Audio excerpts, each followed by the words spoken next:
Fala, meus filhotes! Professor Kevin aqui hoje. E hoje a gente vai conversar um pouquinho sobre biomas brasileiros. Aí sim, tá? Biomas brasileiros extremamente importante, extremamente recorrente em provas e super, hiper, mega tranquilo da gente aprender, tá? Então, lembrando, para a gente caracterizar os biomas, o que a gente precisa ver? A gente precisa ver principalmente a parte biótica, que é a parte dos seres vivos ali, e a parte abiótica.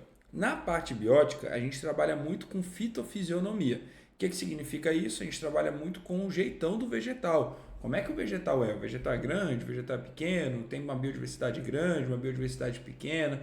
É um vegetal que é adaptado à seca, é um vegetal adaptado à umidade excessiva. Então a gente acaba trabalhando muito a fitofisionomia. A gente até comenta dos bichos, mas principalmente a fitofisionomia.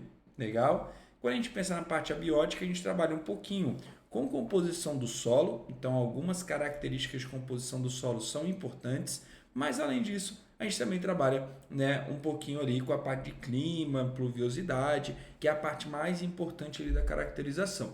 Então, sempre buscando essas informações, tá? Buscando essas duas informações juntas, essas duas informações unidas, tranquilo? Toda vez que a gente pensa em biomas brasileiros, o que a gente vai analisar nesses biomas brasileiros? A gente vai querer analisar justamente todos os biomas que compõem o Brasil. Então, desde os biomas lá do norte do Brasil até os biomas do sul do Brasil, beleza?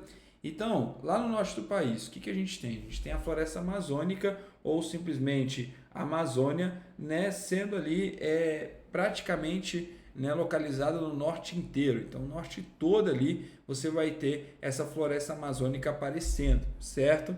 Ali mais à direita você vai ter a parte do Nordeste com a Caatinga, tá, em grande quantidade, e uma parte do Nordeste e do Norte também com Cerrado, tá? O Cerrado ele vai se estender ali até o meio do Brasil. Tem uma área de transição ali chamada Floresta de Cocais, que acontece entre Cerrado, Caatinga e Amazônia, bem legal. E no meio do Cerrado você tem uma outra área de transição chamada de Pantanal, que é bastante importante. O Pantanal ali já é uma região mais úmida, né, mais alagada, ali nessa região ali mais voltada para o Mato Grosso do Sul, certo?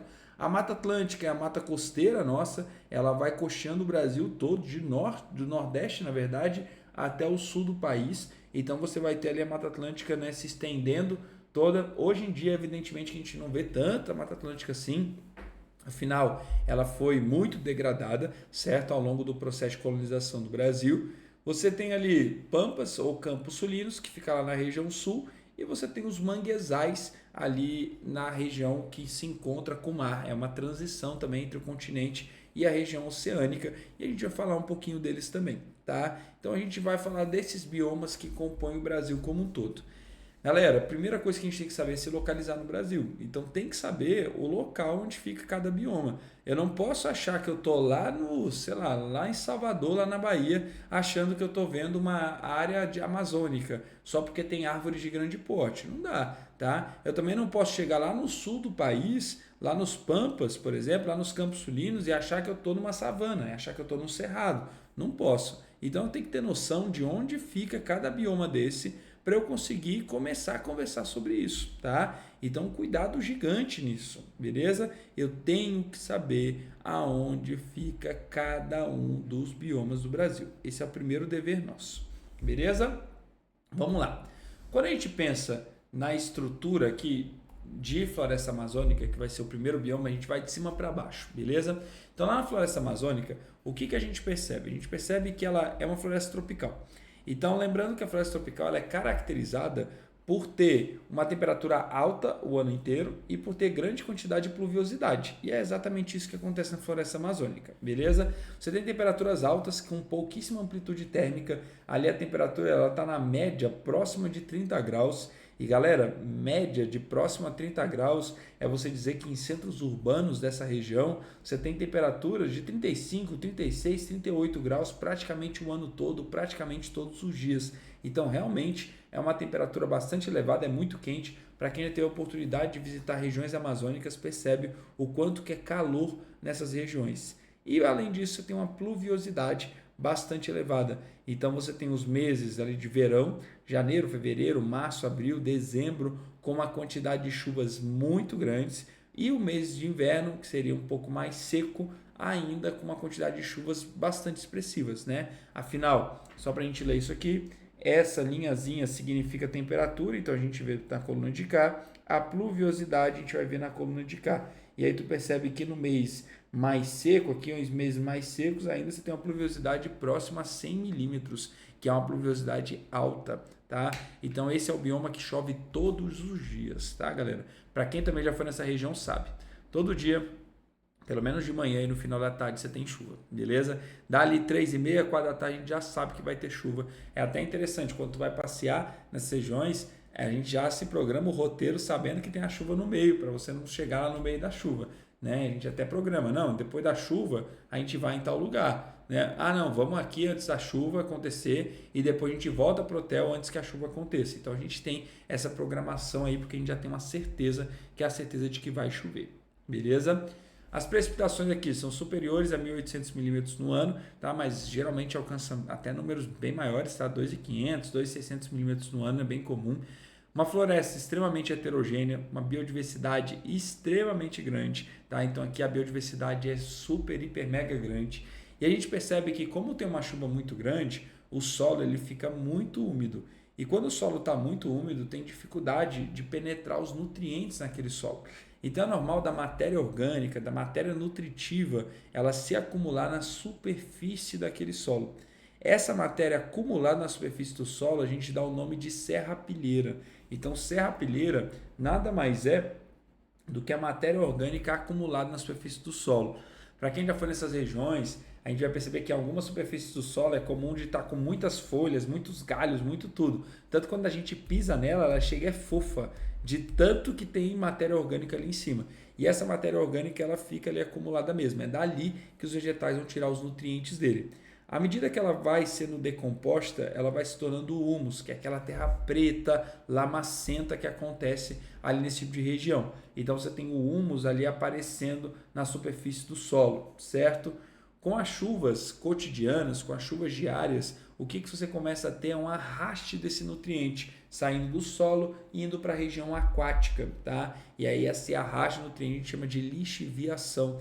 E aí com isso o solo ele fica empobrecido e os rios ficam eutrofizados. Então é muito comum da região amazônica de você ter rios eutrofizados, que são rios com muito nutriente, legal, e pouco oxigênio, né? Porque os peixes amazônicos são peixes, né, parrudos ali, bombados, porque justamente tem uma grande quantidade de nutriente na região aquática, né? E o solo ele fica empobrecido. Cuidado com isso, galera, porque às vezes parece um contrassenso, né? A gente tem uma floresta gigantesca, uma floresta cheia de vida, com uma heterogeneidade gigante, e a gente tem um solo que é pobre em nutriente. Sim, tá? Por quê? Porque esse nutriente ele é muito arrastado, então não dá tempo de fato de você penetrar nas camadas mais profundas do solo, deixando o solo mais enriquecido. E por essa razão que o solo é empobrecido. Perfeito? Biodiversidade gigantesca, tá? Então a biodiversidade bastante grande, a maior biodiversidade do mundo está na floresta amazônica e a gente ainda não chegou a descrever muito mais do que 50% dela, ou seja, ainda tem metade dela que a gente não conhece e ainda assim ela já é extremamente biodiversa e a maior biodiversidade que a gente conhece no mundo, beleza? Então a biodiversidade gigantesca e as folhas são aquelas folhas grandes, latifoliadas, são aquelas folhas bastante gigantes, tá? Coisas que acontecem na floresta amazônica em grande escala. Você tem muitas plantas que são epífitas, certo? Que são plantas que vivem sobre outras plantas. Então, epifitismo é um tipo de inquilinismo em que uma planta ela consegue sobreviver sobre outra planta sem causar nenhum tipo de prejuízo, tá? Então, isso é bem legal, porque é uma relação ali mais zero, vamos dizer assim, certo? E você tem muitas raízes tabulares, que são essas raízes que vão para fora do solo, essas raízes que vão para a superfície. Kevin, para que serve uma raiz tabular? Justamente para você conseguir absorver os nutrientes como um todo, tá? Então as raízes tabulares são bastante presentes aqui na floresta amazônica. Quando a gente analisa a parte relacionada, né, principalmente a animais, você tem uma biodiversidade bastante grande de vários tipos de animais, tá? Você tem uma grande biodiversidade de répteis, bastante grande mesmo. Você tem uma grande biodiversidade de aves, então muita gente procura a floresta amazônica justamente para visualizar aves, tá? Para tirar foto de ave e tudo mais, isso é bastante comum quando se fala de floresta amazônica, tá? Então, são tipos de biodiversidade bastante grande, tá? Então, é bem interessante, né? Esse tipo de bioma aqui como um todo. O cerrado, né, ele é o bioma que para a gente no centro-oeste aqui o mais importante é a gente caracterizar. Ele é um bioma muito grande, é o segundo maior bioma do Brasil. Então, o primeiro maior bioma do Brasil, Floresta Amazônica. O segundo maior bioma do Brasil é o Cerrado. Então, é um bioma gigantesco, é um bioma de importância gigante para o Brasil como um todo, tá? O que a gente percebe? Lá na Floresta Amazônica, gente, desculpa, vou voltar, porque tem uma coisa que é muito importante eu não falei na Floresta Amazônica. Lembra que a Floresta Amazônica ela tem precipitações muito altas e tem muita água ali?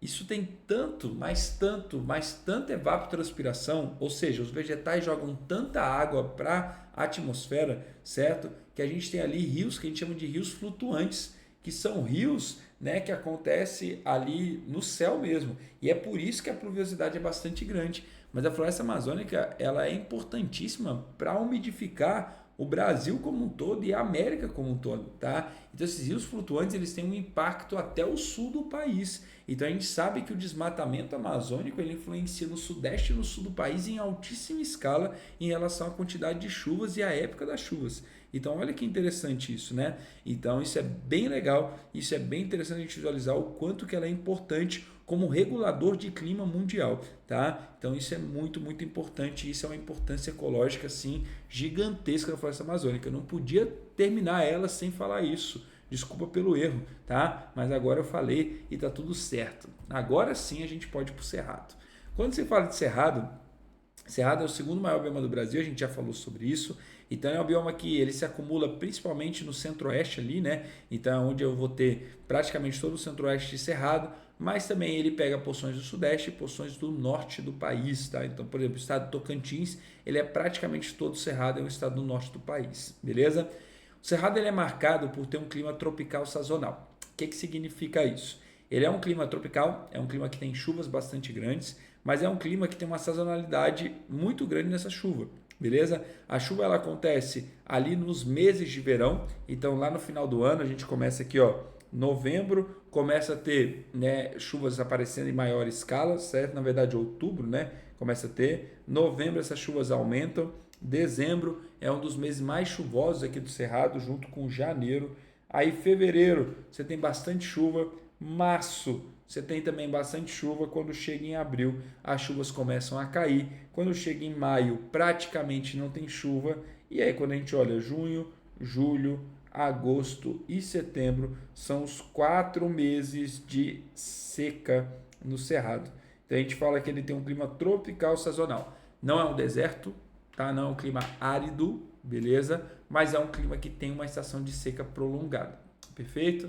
Você tem aqui uma amplitude térmica também relativamente grande para climas no Brasil, tá? Então aqui você tem, principalmente na época de seca, uma amplitude térmica grande dentro do próprio dia, né? Amanhece muito frio, depois vira quente, depois volta a ser muito frio. Então essa sazonalidade, essa amplitude térmica também é existente, né, ali dentro de um dia, principalmente na época de seca aqui no Cerrado, tá? Então, o Cerrado, o clima é tropical sazonal ou também pode ser chamado de tropical semi-úmido. Se você olhar esse nome não está errado, certo? Esse nome está correto também, beleza? Aqui a gente tem várias características de vegetação que a gente precisa saber, tá? Principalmente quando você vai fazer provas aqui no Centro-Oeste, quando você vai fazer provas aqui no Cerrado. O que eu preciso saber? Primeiro, o Cerrado ele é marcado por ter árvores que são tortuosas. Então são árvores que são retorcidas, beleza? Essas árvores retorcidas, elas têm um nome técnico para elas, chamado de escleromorfismo oligotrófico. Olha o nome disso aqui. Vou até falar com a câmera grande aqui para você visualizar, né? Ó, escleromorfismo oligotrófico. Esse é o nome de árvores tortuosas do Cerrado, beleza? E é o que a gente percebe?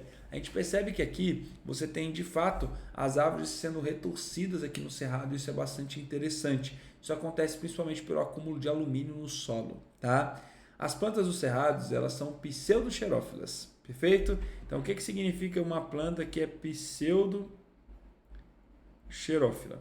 Uma planta xerófila é cacto, é uma planta que ela é adaptada à seca extrema. Uma planta pseudoxerófila é uma planta que ela tem adaptações à seca, mas ela também sobrevive em ambientes bastante úmidos, né? Então, se eu alago um cacto, a tendência é que ele morra, Perfeito? Agora aqui não, aqui é uma planta do cerrado, ela gosta de bastante água, porém ela tem o quê? Ela tem adaptações que permitem com que ela sobreviva de fato à sazonalidade presente no cerrado, que é o meio do ano praticamente sem chuvas, beleza? O que a gente tem aqui como característica xeromórfica de uma planta de cerrado? Primeira coisa, o tronco grosso, então a casca bastante espessa desse tronco. Essa casca ela tem um tecido chamado de suber, né? Então, o suber ele é o tecido de revestimento de um tronco ali no crescimento secundário do vegetal, certo? E ele tem um suber com muitas camadas, muito espesso. E esse suber ele faz justamente com que eu tenha uma retenção maior de água e além disso é uma adaptação também ao fogo. Isso faz com que a casca da árvore demore mais a queimar. Então isso é super importante porque como o cerrado é um bioma que tem o fogo presente nele, né? Você tem ali grandes quantidades de incêndios, vários hoje são criminosos, né? Mas você também tem incêndios naturais ali no cerrado, então essas plantas elas resistem mais a esse fogo, tá? As folhas elas são cerosas. O que é cera? Cera é um lipídio, é uma gordura, ela é uma estrutura que ela vai deixar, né, impermeável ali a superfície foliar. Então isso é bastante interessante porque essas folhas cerosas ela consegue de fato, né, guardar a água ali dentro da folha de um vegetal de cerrado. As raízes do cerrado são raízes extremamente profundas. Então são raízes que elas vão no solo, elas vão adentrando o solo e pode atingir um tamanho assim bastante grande. Então você tem ali raízes que podem chegar a ter, cara, 10, 15, 20 metros. Uma raiz de piqui, por exemplo, uma raiz gigante, a raiz do ipê, meu Deus do céu, né? Os ipês aqui no cerrado são símbolos aqui do cerrado. Você tem às vezes raiz de 17, 18 metros de tamanho. Então realmente é uma raiz que alcança ali o lençol freático que é cheio de água. Então o lençol freático do cerrado é muito rico. Então isso é muito interessante porque os vegetais conseguem essa água lá da superfície. Ou, desculpa, lá, né, da superfície é em cima, né? Lá da parte subterrânea mesmo do solo. E justamente por ter raízes muito profundas. As plantas elas são caducifólias. Só lembrando, o que era uma planta caducifólia? É uma planta onde eu tenho queda das folhas. Então você tem queda foliar. E é normal de você ter gemas apicais que são pilosas, que são gemas apicais que têm pelos ali. Gema apical é a região de crescimento do vegetal. Então isso é interessante porque essa gema apical ela consegue perder menos água ali ao longo do processo de crescimento desse vegetal, certo? A maioria dos vegetais do cerrado, eles são vegetais arbustivos, tem plantas arbóreas, mas normalmente são plantas de médio porte a pequeno porte, tá? Então você tem até alguns estratos do cerrado, são estratos de vegetações maiores e tal, de plantas que podem chegar a 5, 6, 10 metros de tamanho, mas você tem como grande maioria do cerrado plantas de médio e pequeno porte, plantas de 1 metro, plantas de 1,5 m, 2 metros, 3 metros ali de tamanho, né, corporal. Então não são plantas tão grandes assim, por isso que uma vegetação arbustiva.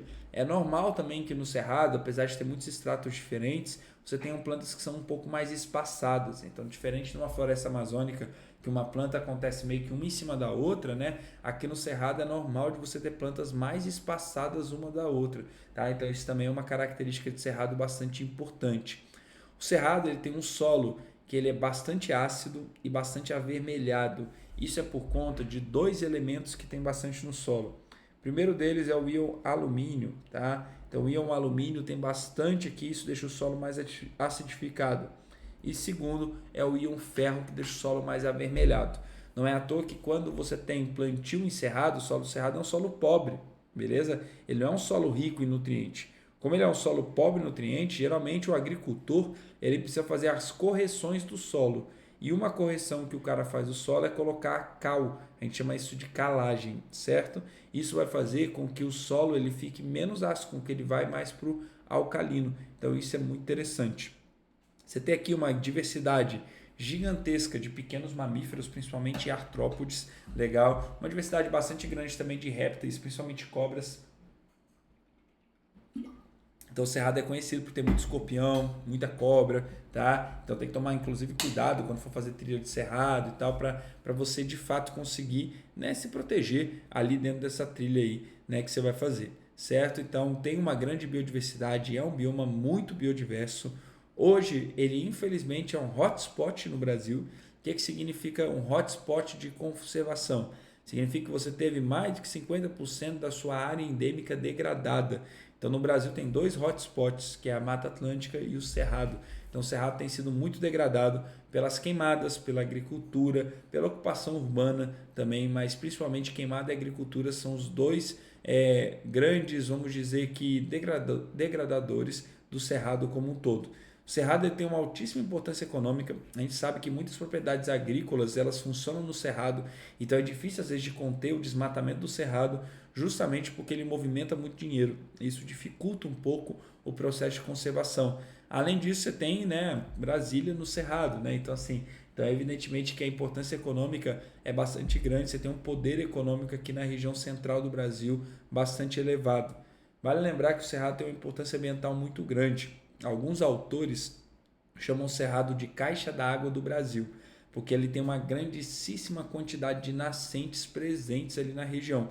Então ele tem uma importância ali em relação às suas matas ciliares, guardando aqueles rios e lagos bastante importantes, porque várias nascentes de rios gigantescos, Rio São Francisco, Rio Xingu, por exemplo, lá na bacia amazônica, você tem aqui nascentes no Cerrado, tá? Então o Cerrado é uma área de muitas nascentes, a gente tem que tomar cuidado, porque ao degradar uma área de nascentes, você está prejudicando uma grande massa de água ali dentro daquela região. Então realmente é uma área que demanda de uma conservação ali um pouco mais presente do que hoje ela é, tá? Então a gente tem que lutar um pouquinho mais ali pela conservação do Cerrado.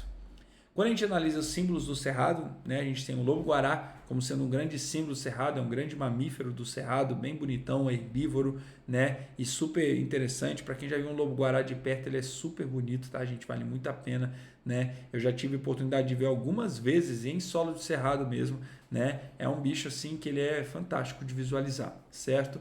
Você tem os ipês. Os ipês aqui também são característicos do Cerrado. O ipê ele impressiona muito porque ele floresce na época de seca, né? Então, na época que todo mundo está seco, ele está florescendo. Então, isso é super importante.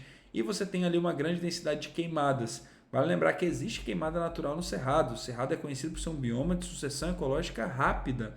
Então, é normal a queimada no Cerrado. Inclusive, algumas sementes só germinam se houver queimadas. Então, isso é normal. O negócio o Cerrado ele é queimado de forma exacerbada. Então a quantidade de incêndio criminoso no Cerrado é gigantesco. Então, evidentemente que isso acaba degradando o bioma. Uma queimada natural, galera, ela acontece de tempos em tempos, uma quantidade mais reduzida. Então dá tempo para o bioma se refazer, dá tempo para o bioma se repor ali após essa queimada. Agora, quando a gente analisa queimadas que são criminosas, ela acontece muito mais direto, acontece toda hora. Então, evidentemente que você tem aqui uma densidade de queimadas muito elevadas no Cerrado e isso acaba prejudicando o ambiente como um todo. Os bichos do Cerrado também são bastante legais, né? Você tem uma grande biodiversidade de aves, né? Então ali você tem as araras, o carcará, que é uma árvore bem símbolo do Cerrado, né? Carcará tem muito aqui em Brasília, então é bem legal de visualizar, a gente chama de gavião do Cerrado, né? Então você tem aqui uma densidade, uma diversidade de aves também bastante legal e bastante bonita ali no Cerrado como um todo. Diversidade de cobras também bastante grande, então cobras peçonhentas, cobras não peçonhentas, tá? Então tomar cuidado aqui, cascavel tem bastante, né? Coral tem bastante, tem a cobra cipó que não é, né, venenosa, mas também tem que tomar um cuidadozinho nela. Então você tem ali uma diversidade bastante grande, certo, de cobras ali em regiões de cerrado. Tanto quando a gente vai para a região de cachoeira e tudo mais, a gente precisa tomar um cuidado extra, um cuidado especial, certo? Dentre os estratos do Cerrado, tem alguns estratos que são importantes a gente visualizar. O primeiro estrato é o estrato que a gente chama de subarbustivo, tá? Que é uma parte herbácea aqui do Cerrado como um todo, beleza? As raízes, elas são dessa forma aqui que você vê aqui, ó, que são raízes chamadas de fasciculadas. Elas são raízes mais distribuídas ali, né, no solo como um todo, certo? Você tem ali uma parte localizada acima do solo que ela se desidrata muito ao longo da seca. Então o mato ele fica super seco ali ao longo da estação de seca. Inclusive é esse mato super seco que pega fogo muito rápido, tá? Você tem aqui uma parte que ela está abaixo do solo, que ela sobrevive por conta da umidade presente no solo. Vale lembrar que ainda assim, na época de extrema seca, essa parte abaixo do solo, ela ainda fica muito seca. tanto que às vezes tem queimadas no cerrado na parte superficial e na parte subterrânea também, por conta dessa secura exacerbada, certo? Você tem bastante também, né, as gramíneas ali presentes no cerrado, e você vai perceber que elas não morrem ali ao longo da seca como um todo, tá? Então você tem ali elas, né, num período de metabolismo mais baixo, mas posteriormente a isso você vai ter, né, essas plantas ali sobrevivendo, essas plantas crescendo ali relacionado a esse ambiente um pouco mais úmido que acontece depois, certo? E muitas plantas elas acabam apresentando, né, órgãos que são subterrâneos de resistência. Então esses órgãos subterrâneos de resistência ele mantém a planta viva após uma queimada. Então a gente comentou que as queimadas acontecem sempre no cerrado. E se cada queimada matasse as plantas como um todo, o cerrado de fato teria uma biodiversidade bem pequena. Mas a gente tem aqui uma biodiversidade grande por conta disso aqui, certo? Então você tem aqui estratos que são arbóreos e arbustivos, que aí você já tem plantas com raízes pivotantes, tá? Raízes um pouco mais profundas. Já tem plantas e arbustos que são um pouco maiores e já começa a perceber os troncos mais espessos e os troncos retorcidos. Você tem as outras diversas fitofisionomias do cerrado, vamos passar rapidinho porque é mais uma curiosidade, né? Mais uma formação florestal com a mata ciliar super importante. A gente se preocupa muito com isso aqui em regiões do cerrado, porque a mata ciliar é ela que vai segurar o solo para que não tenha um assoreamento dos rios, tá? Então mata ciliar super importante. Você tem mata de galeria, você tem mata seca, certo? Você tem o cerradão, você tem o cerrado denso, cerrado típico, também pode ser chamado de estrito senso, esse cerrado típico, cerrado ralo, né? O parque de cerrado, palmeiral, veredas e as formações campestres de cerrado. Então você tem aqui uma biodiversidade muito gigantesca no cerrado. O cerrado limpo, que é muito conhecido, ele é conhecido por ter, né, as conformações vegetais pequenininhas, né? Então ali você tem muito mato, mas os matos são pequenininhos. O cerrado sujo, você vai ver que os matos eles são maiores, eles crescem mais, crescem uma maior densidade.